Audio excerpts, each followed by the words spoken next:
In front of me is Motorola Moto G, and today I would like to show you how you can select and delete multiple photos at once. First of all, just open Gallery app.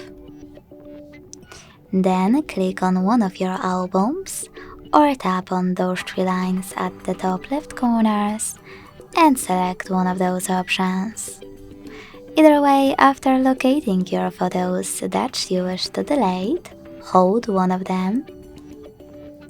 And to pick multiple right away, click on this one at the top, then hit select all.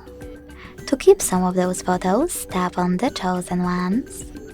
And then to delete the rest, use this bin at the top right corner. Then select OK.